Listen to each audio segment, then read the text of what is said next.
Joseph et Laure Mogezel, c'est l'histoire d'un homme et d'une femme qui se sont rencontrés à 17 ans et ne se sont plus quittés. Le 29 mai 1947, des étudiants manifestent contre les fraudes électorales. La police charge, Joseph est grièvement blessé. Parmi les militants qui se rendent à son chevet, Laure. Ils resteront ensemble près de 50 ans. Ensemble à la faculté de droit. Ensemble pour fonder le Parti démocrate libanais. Ensemble pour créer l'Association libanaise des droits de l'homme. Ensemble pour réclamer les droits des femmes. Ensemble pour réclamer la paix aux heures les plus sombres de l'histoire libanaise.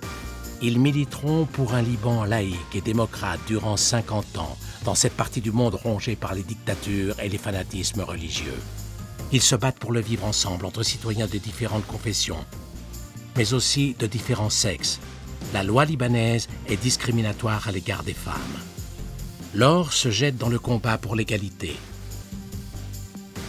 Entre 1953 et 1996, les femmes obtiennent le droit de vote, la liberté de voyager sans le consentement du mari, le droit à la contraception, le droit de témoigner et la ratification par le Liban de la Convention sur l'élimination de toutes les formes de discrimination à l'égard des femmes. Mais changer les lois ne suffit pas. Une loi n'a de valeur que dans son application. Laure crée des centres de consultation juridique pour faire connaître aux femmes leurs droits. En 1996, elle sera élue au Comité des droits de l'homme de l'Organisation des Nations Unies. Les histoires d'amour ne sont pas faites pour être dévoilées, mais celle-ci est intimement liée à l'histoire d'un pays. Au Liban, on est chrétien ou musulman avant d'être citoyen. Comment construire un pays sur cette base? Joseph contribue à développer une identité arabe laïque et fonde en 1972 avec Laure et un groupe de militants de toutes confessions le Parti démocrate. Ensemble, en pleine guerre civile, Joseph et Laure organisent sans relâche des manifestations contre la violence. En 1978, ils invitent les Libanais, chrétiens et musulmans, à donner leur sang, puis à se regrouper sur la ligne de démarcation de Beyrouth pour échanger les poches de sang collectées. En 1980, ils organisent une marche qui traverse le Liban du nord au sud pour réclamer l'arrêt des combats. Cette marche, personne ne l'a oubliée.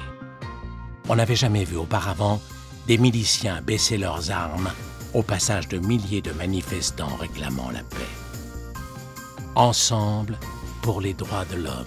Qu'importe s'ils sont à contre-courant de ce qui se passe dans le monde arabe, s'ils ne sont qu'une poignée à y croire. En 1989, Joseph fait adopter dans le préambule de la nouvelle constitution libanaise l'engagement du Liban à se conformer aux principes de la Déclaration universelle des droits de l'homme. Aujourd'hui, les noms de Joseph et Laure Mogezel figurent dans les manuels d'éducation civique. Ces noms, on les retrouve au tournant d'une rue, sur une place, un parc, une école, une bibliothèque.